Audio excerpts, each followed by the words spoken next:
네, 주님의 귀한 말씀을 봉독해 주셔서 감사합니다. 참 좋으신 우리 주님의 은혜와 평강이 오늘도 우리 모든 교우들과 함께하기 주의 이름으로 축원합니다. 아멘. 예, 우리가 오늘 사사기 말씀 초반부를 읽었는데요. 사사기 말씀은 여호수아랑 또 연결해서 봐야지 되는 그런 성경입니다. 여호수아서에서는 어떤 일이 있었냐면은 하나님께서 이스라엘 백성들을 가나안 땅으로 들어가게 하셨는데, 자, 여호수아와 이스라엘 백성들이 가나안 땅에 들어가서 했던 일이 뭐냐면은 주구장창 전쟁하는 것이었습니다. 계속 전투를 하고 또 민족들을 진멸하거나 몰아내면서 땅을 차지하고 이제 그런 일들을 계속 했던 것이죠. 이방인에게 복의 통로가 될 것이라고 하나님께서 그들의 조상 아브라함에게 약속을 하셨습니다. 그걸 아브라함의 언약이라고 했죠. 그런데 왜 하나님께서는 그 약속의 땅에서 굳이 전쟁을 하도록 해야 했던가? 아마 성경을 처음 접하시는 분들은 또 외부에서 성경을 바라볼 때는 이게 너무 좀 이상하게 느껴지는 그런 성경이긴 합니다. 복에 대해서 주신 약속도 하나님의 것이지만 또 가나안 땅에서 전쟁을 하라고 한 것도 하나님의 명령이기 때문에 우리가 자칫 혼돈스러울 수가 있습니다. 게다가 십계명은 살인하지 말라는 그런 계명이지 않습니까? 자, 그런데 이렇게 십계명을 주신 그 하나님께서 가나안 땅에 들어가면 전쟁을 해서 이방인들을 멸하라라고 말씀하시는데 거기에는 중요한 이유가 있습니다. 십계명은 성경 두 군데에 기록이 되어 있죠. 출애굽기에도 기록이 되어 있고 신명기에도 기록이 되어 있는데 그 십계명이 기록된 신명기에는 하나님의 의도가 기록이 되어 있습니다. 신명기 20장 16절에서 18절 말씀에 보면 오직 내 하나님 여호와께서 내게 기업으로 주시는 이 민족들의 성읍에서는 호흡 있는 자를 하나도 살리지 말지니 곧 헷 족속과 아모리 족속과 가나안 족속과 브리스 족속과 히위 족속과 여부스 족속을 내가 진멸하되 내 하나님 여호와께서 내게 명령하신 대로 하라. 그 다음에 그 목적이 나와요. 이는 그들이 그 신들에게 행하는 모든 가증한 일을 너에게 가르쳐 본받게 하여 너희가 너희의 하나님 여호와께 범죄하게 할까 함이니라. 아멘. 사실 이스라엘 백성들이 그 이방인들과 전쟁을 해서 진멸하라고 하는 명령은 딱 이때가 처음이고 마지막이에요. 그러니까 그 다음부터는 하나님께서 유대인들에게 이방인들을 이렇게 죽여라, 진멸해라, 그런 말씀들이 없습니다. 다만 이제 가나안 땅에 처음 들어왔을 때는 이것에 대한 하나님의 말씀을 주신 것은 사실입니다. 근데 이유를 보면 그런 거예요. 가나안 땅에 들어가서 살다 보면 이방인들이 가지고 있는 그런 종교와 문화가 있어요.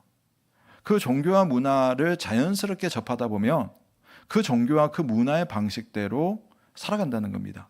그러니까 하나님을 섬기긴 하지만 하나님을 섬기는 데 있어서도 하나님이 원래 가르쳐 주시고 계시해 주신 하나님과의 만남, 하나님의 뜻으로 살아가는 방법, 그 율법이잖아요. 그런 방법들이 다 있는데 그런 것들을 다 제껴버리고 세상의 방식대로 살아가고 자기 중심대로 살아가고 하나님의 사람답지 않게 살아가는 그런 문화가 이미 가나안 땅에 있었던 겁니다. 그래서 처음이자 마지막으로 가나안 땅에 들어가서는 아주 상징적으로 그 이방인들과의 전쟁을 통하여서 그런 것들을 한번 싹 정리를 하고 하나님의 말씀대로 살아가는 하나님의 사람들이 되어보도록 하나님께서 이 명령을 주신 겁니다.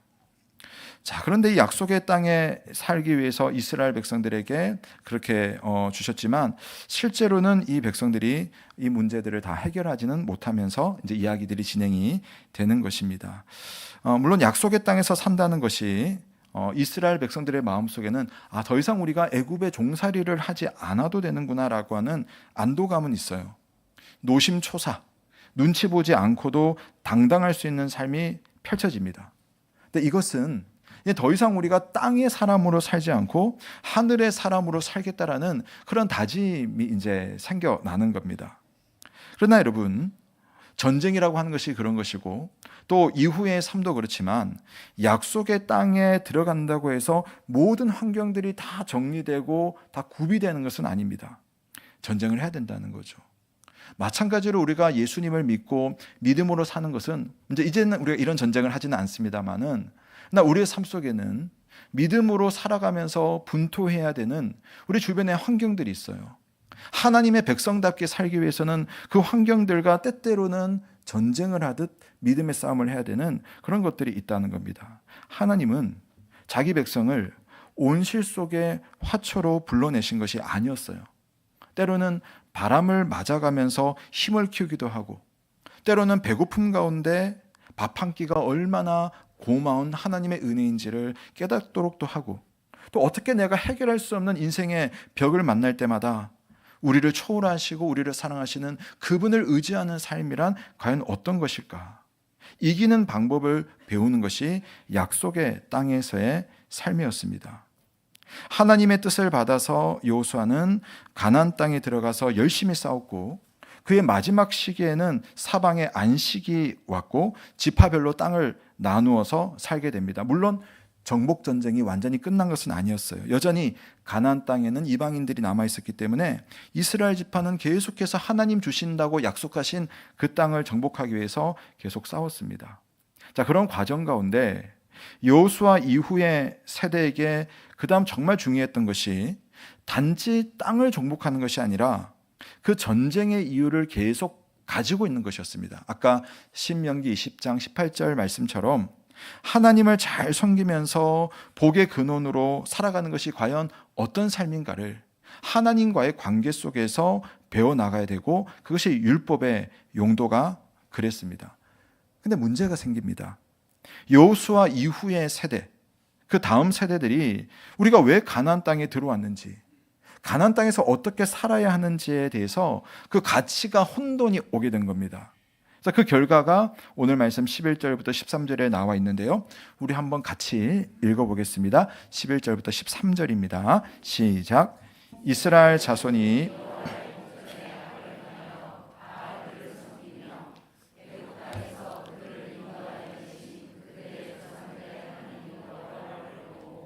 다른 신들 곧 그들의 주위에 있는 백성의 신들을 따라 그들에게 절하여 여호와를 진노하시게 하였으되, 곧 그들이 여호와를 버리고 바알과 아스타롯을 섬겼으므로.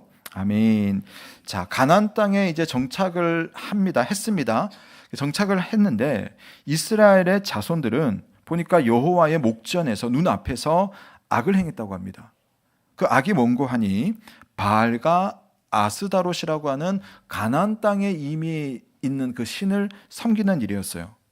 이게 참 아이러니한 것은 그들이 가나안 땅에 들어오도록 했던 그 원동력이 누구였냐면은 여호와 하나님이었습니다.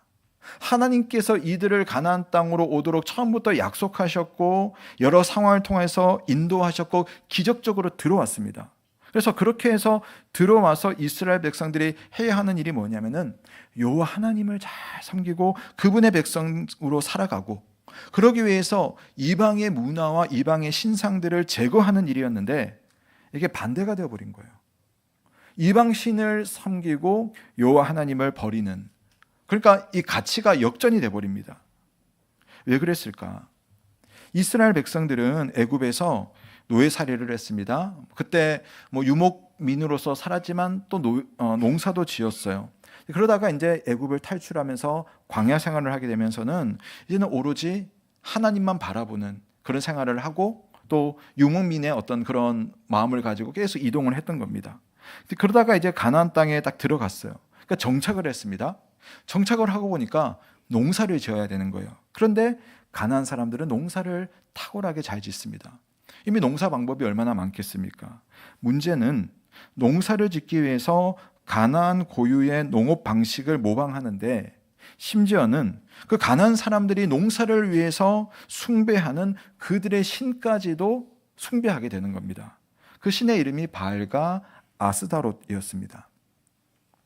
이 가나안에 사는 사람들은 왼쪽에 보이는 이 바알 신인데요. 이 바알 신은 토지의 신, 그리고 비와 번개와 하늘을 관장하는 그런 어떤 천체의 신입니다.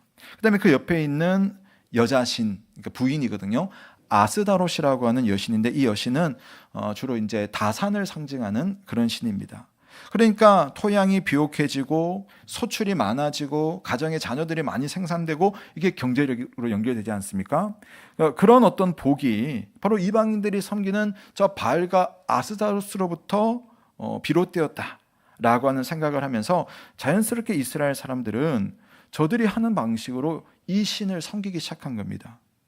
근데 이들이 이 신을 어떻게 섬겼냐면은 부부니까 부부가 성적인 결합을 해야지 비를 내리고 소출을 주고 우리 가정도 다산의 복을 내려줄 것이다. 이런 생각을 가지고 있어요. 이게 종교가 가지고 있는 그런 신을 찾는 일반적인 그런 방식이거든요. 그래서 그 신의 마음을 흡족하게 하려고 했던 것이 뭐냐면은 신전을 세워놓고 신전의 제사장이라고 할 수 있는 여성을 제사장으로 세웠는데 주로 이제 창녀입니다. 그러니까 무슨 말이냐면은 그 신전에서 여성 제사장과 남자가 성관계를 함으로써 이 하늘에 있는 신의 마음을 아주 흡족하게 만들고 그들을 흥분하게 만들어 가지고 이 땅에 비를 내리고 축복을 내리고 자녀를 내리는 그런 방식의 종교적인 성향들을 가지게 되는 거죠. 그러니까 종교라고 하는 것이 신과의 관계에서 상당히 좀 쾌락적이고 또 그런 일의 결과는 상당히 자기중심적이고 비도덕적인 성향들이 파생되게 됩니다. 근데 이게 예배라는 거예요. 사사기의 여러 이야기들을 보면 그것으로 인해서 반복되는 패턴들이 있어요. 이스라엘이 우상 숭배를 하고 도덕적으로 부도덕해집니다. 그러면 항상 이방 민족이 쳐들어와요. 그럼 백성들이 괴로워서 울부짖습니다. 하나님이 그 울부짖음을 들으시고 사사들을 보내서 구원을 해주십니다. 그러면 이제 평안해집니다. 평안해지고 나면 다시 눈을 돌려서 가난한 사람들을 바라보면서 다시 우상 숭배를 하고 부도덕한 삶을 삽니다. 그럼 또 이방 민족이 침입하고 또 이 일들이 계속 사이클처럼 반복이 되는 겁니다. 여러분, 왜 이런 일이 생기는 걸까요? 사사기가 끊임없이 강조하는 것이 뭐냐면은 약속의 땅에서 살아가는 방식이 있는데 그 방식을 잃어버린 백성에게는 이런 일들이 계속 반복된다는 겁니다. 오늘 간단하게 약속의 땅에서 산다는 것이 무엇인지를 한 3가지 정도로 한번 정리를 해보려고 합니다. 첫 번째로 우리가 약속의 땅에서 산다는 것, 우리가 믿음의 사람으로 산다는 것은 하나님을 알아간다는 것입니다. 여호수아가 있을 때는 백성들이 어쨌든 하나님을 잘 섬겼어요. 근데 여호수아가 죽은 후에도 여호수아와 같은 시대를 살았던 사람들에 의해서 절반쯤은 여호와를 잘 섬깁니다. 근데 그들도 다 죽고 나니까 그 다음 세대에는 하나님을 잘 섬기지를 않고 이렇게 우상을 섬기게 됩니다. 자, 그것을 뭐라고 하는지 한번 보시면 2장 10절 말씀에 보니까 그 세대의 사람도 다 그 조상들에게로 돌아갔고 그 후에 일어난 다른 세대는 여호와를 알지 못하며 여호와께서 이스라엘을 위하여 행하신 일도 알지 못하였더라. 자, 보세요. 알지 못하는 세대가 되었다는 겁니다. 그럼 알지 못한다는 말이 무엇일까요? 사실 오늘 여기 보이는 표현만 보면 여러분 오해할 수 있는데 이스라엘 백성들이 하나님의 존재에 대해서 몰랐다는 말이 아닙니다. 그럴 리가 없어요. 그리고 조상 때로부터 들어왔던 이야기가 있기 때문에 하나님이 우리를 애굽에서 탈출시켜서 구원시켜 주셨다. 홍해 물을 가르는 기적도 행하셨다. 요단강도 건넜다. 여리고 성도 하나님께서 무너뜨려 주셨다라고 하는 그 역사적인 사건에 대해서 모르는 것이 아니었습니다. 다만 그들이 몰랐던 것은 하나님과 함께 사는 삶이 무엇일까? 그분이 내게 베푸신 삶 속에 하나님은 어떤 마음을 가지고 우리를 바라보실까? 그분이 누구실까? 그분의 백성답게 사는 것이 과연 무엇일까에 대한 그런 하나님과의 더 가까운 관계를 위한 하나님을 알아가는 그런 과정들이 이들에게는 끊겨버렸다는 겁니다. 왜냐하면 가나안 신을 섬김으로써 오게 되는 그 유익이 훨씬 더 좋아 보였거든요.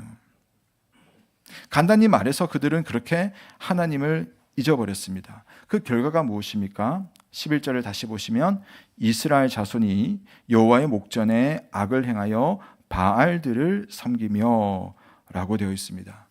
흥미로운 것은 나쁜 짓을 하려고 바알을 섬긴 것이 아니에요. 근데 그것이 여호와의 목전에 악을 행한 것이라고 합니다. 물론 이 시대로 본다면 하나님이 아닌 다른 신을 섬기기 때문에 그야말로 악한 것이라고 할 수 있겠죠. 오늘날 저와 여러분들은 이런 형상들을 만들어 놓고 섬기지를 않아요. 우리 예수를 믿는다고 하는데 이방신을 섬기고 다른 종교를 여러분 우리가 하지는 않지 않습니까? 그렇다면 우리와는 상관이 없는 것인가? 그렇지는 않아요. 여기 바알이라고 하는 이 말의 뜻 중에는 주인이라는 의미가 있습니다. 그가 내 삶의 주인이 된 것이죠. 여러분 잘 생각해 보시면 내가 하나님을 나의 주, 예수 그리스도를 나의 메시아 그리스도로 우리가 고백하지만 실제로 우리의 삶의 자리에서는 진짜 주인이 따로 있는 경우들이 있어요. 하나님이 여러분의 삶을 진짜 책임져 주신다고 여러분 믿으십니까? 하나님께서 기뻐하시는 일 위해서 때로는 내가 손해보는 결정도 할 수가 있습니까? 그분이 주인이기 때문에 그렇게 할 수가 있어야 되는데 우리는 정말 그렇게 하지 못할 때가 참 많다는 거죠. 그래서 알고 보면 하나님이 기뻐하시는 일을 분명히 아는데 그걸 하지 못하는 그 순간에 그 하지 못하는 그것이 나에게는 바알이 되는 겁니다. 때로는 물질이 될 수도 있고 누군가의 관계의 문제에서 바알이 있을 수 있습니다. 또는 내가 잘 되기를 원하는 그런 과정 속에서 그것만이 내 인생의 목표가 되어서 그게 내가 섬기는 바알이 될 수가 있다는 거죠. 그러면서 일어나는 현상은 하나님을 서서히 잊어간다는 것이고 그분이 어떤 분이신지를 알지 못하는 것이고 그분을 실제로 의지하는 삶이 얼마나 복된 삶인지를 잃어버린다는 것입니다. 그래서 우리가 다음 주제로 한번 이어질 수가 있겠는데요. 약속의 땅에서 산다는 것은 두 번째로 하나님과 동행한다는 겁니다. 우리가 누군가를 압니다. 안다는 것은 그 사람 얼굴을 알고 이름을 안다는 것 그것만이 아니라 그 사람과 내가 소통을 하고 그 사람의 마음을 알고 내 마음을 그에게 전달할 수 있는 그런 함께하는 사이가 된다는 것이 나 그 사람 알아. 그 정도 말할 수 있는 것 아니겠어요? 하나님을 알면 하나님의 마음을 알아가야 됩니다. 근데 하나님의 마음이 무엇일까? 이스라엘이 지금 잃어버리고 있는 그 마음. 그것은 뭐냐면은 내가 너희들과 함께 하겠다. 내가 너희들이 어디에 있든지 너희들과 함께 하겠고 너희들이 그 어떤 상황에 부닥쳤을 때라도 내가 너희들과 함께하는 그 손을 놓지 않겠다. 그 하나님의 마음을 이스라엘 백성들이 잊어버리는 거예요. 그러니까 주님과 동행하지 못하는 겁니다. 사실 하나님께서 이스라엘 백성들에게 시내 산에서 언약을 주실 때에 성막을 만드는 그 제조법을 주었거든요. 성막이 무엇입니까? 이스라엘 백성들 사이에 한 텐트를 만들어 가지고 내가 이 텐트에 너희들과 함께 하겠다. 너희들이 여행을 할 때도 내가 너희들과 함께 하겠고 너희들이 머물러 있을 때도 너희들과 함께 하겠고 너희들이 배고플 때는 내가 너희들 곁에 있어서 하늘에서 만나를 내려주겠다 하는 것을 경험했던 것이 바로 성막인 거예요. 가나안 땅에 들어가서도 하나님은 여전히 내가 너희와 함께 하겠다라고 하는 그 말씀을 주셨는데 이스라엘 백성들은 어느 순간 나는 하나님과 동행하는 것보다는 바알신과 동행하는 것이 훨씬 더 유리하겠어 하면서 하나님을 믿는다고 하면서 바알신을 섬기는 그런 쪽으로 가고 있는 겁니다. 약속의 땅에 믿음으로 살고 있는 여러분은 하나님과 동행하고 계십니까? 아니면 바알과 동행하기를 기뻐하고 계십니까? 사사기 2장 13절부터 15절 말씀해 보면 그래서 하나님께서는 이 백성에게 진노하실 수밖에 없었다고 하는데요. 우리 한번 다시 13절부터 15절을 읽어보겠습니다. 시작. 곧 그들이 여호와를 버리고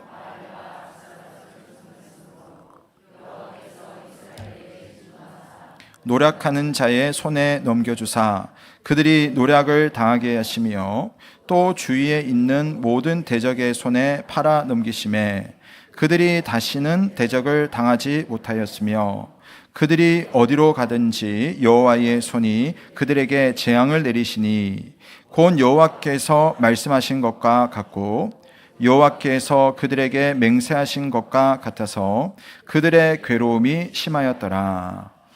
여러분 하나님께 범죄를 하니까요. 때때로 하나님께서 이렇게 징계를 주시기도 합니다. 근데 징계를 받는 순간에 여기가 약속의 땅이잖아요. 그러면 이런 문제가 없어야지 약속의 땅일 텐데 이 문제가 너무 많이 벌어지는 거예요. 물론 내가 잘못해서 벌어진 일이긴 합니다. 근데 그 순간 우리가 인간적으로 딱 드는 순간은 하나님 나를 떠나셨구나. 하나님 나를 돌보시지 않는구나. 그런 생각을 할 수가 있는 거예요. 근데 말씀을 한번 잘 보세요. 15절 말씀에 보면 그들이 어디로 가든지 여호와의 손이 그들에게 재앙을 내리시니. 예. 백성들의 입장에서는 하나님이 징계하시니까 나를 떠나버린 것처럼 보이지만 사실 이 말씀이 뭐냐면은 하나님께서 이 백성들과 지금 함께 하시는 거예요. 또 아주 가까이 하시는 겁니다. 때때로 하나님이 우리를 진노하실 때도 있죠. 근데 우리가 오해해서는 안 되는 것이 부모가 그렇지 않습니까? 자녀에게 화를 낸다고 해서 때로는 회초리를 든다고 해서 그게 항상 사랑의 반대말은 아니잖아요. 오히려 사랑이기 때문에 화를 내기도 하고 징계도 하는 것이 부모의 모습입니다. 오늘 노력하는 자에 넘겨주사 노력을 당하게 하시며, 이것은 이스라엘의 잘못 때문에 일어난 일이지만 하나님은 바로 그럼에도 불구하고 이들과 끝까지 함께 하시면서 이들의 삶을 새롭게 하시려는 하나님의 의도를 가지고 이들을 섬기고 계시는 것입니다. 그래서 세 번째로 약속의 땅에 산다는 것은 비록 이런 일들이 있을지라도 하나님을 의지하는 삶을 사는 것으로 기결해 볼 수가 있겠습니다. 이스라엘 백성들에게 왜 이런 문제가 일어났습니까? 왜 이방 민족을 떠나보내지 못하고 그들로 하여금 고통을 당할 수밖에 없습니까? 그것은 그들의 잘못이었지만 그럼에도 불구하고 이들을 향한 포기하지 않는 하나님의 사랑과 돌봄이 있기 때문에 하나님은 그 이방 민족을 통해서 이 백성을 다루시는 겁니다. 아까 읽었던 20절부터 23절 말씀, 결국 이것이 뭘 말해주냐면은 이러할 때 백성들은 다시 하나님께로 나아갈 수밖에 없는 겁니다. 징계를 받을 때, 내 인생에 고초가 있을 때 그때 딱 드는 생각이 하나님의 도움이 필요하구나. 다시 내가 회개하고 주님께로 나아가야겠구나. 도움이 필요한 모든 상황 속에서 하나님을 의지하는 마음을 갖게 하려는 것이 바로 하나님의 뜻이었어요. 여러분, 이게 약속의 땅입니다. 약속의 땅. 그 땅이 인간으로 인해서 변질되긴 하였지만 하나님은 그렇다고 해서 그 땅을 버려버리시는 것이 아니라 그 땅을 통해서도 하나님의 뜻을 이루어 나가는 겁니다.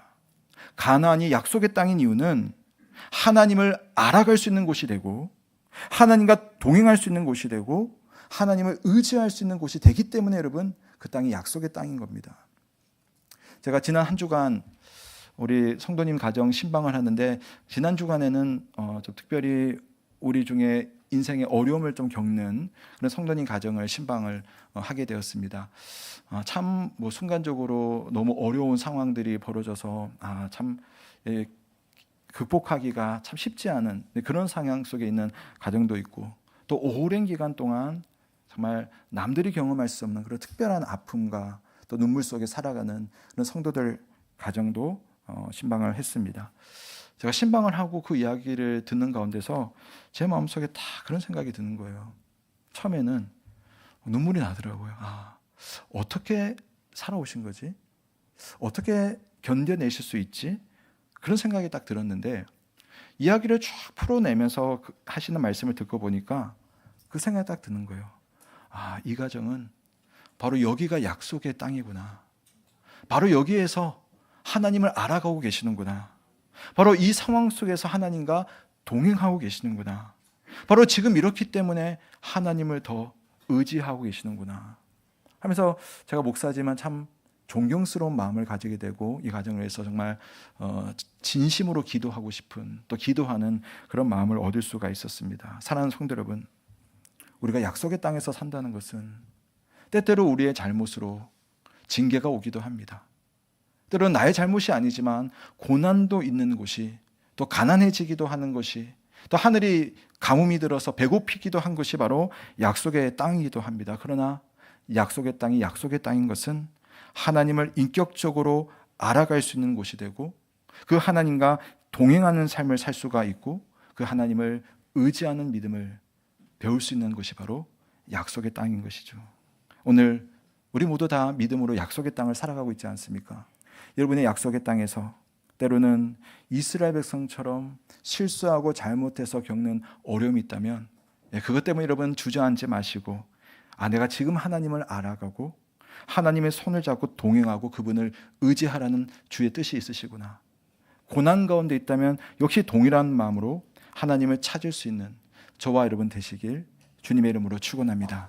기도하겠습니다. 하나님 아버지, 오늘 하나님께서 우리를 통하여서 우리의 삶을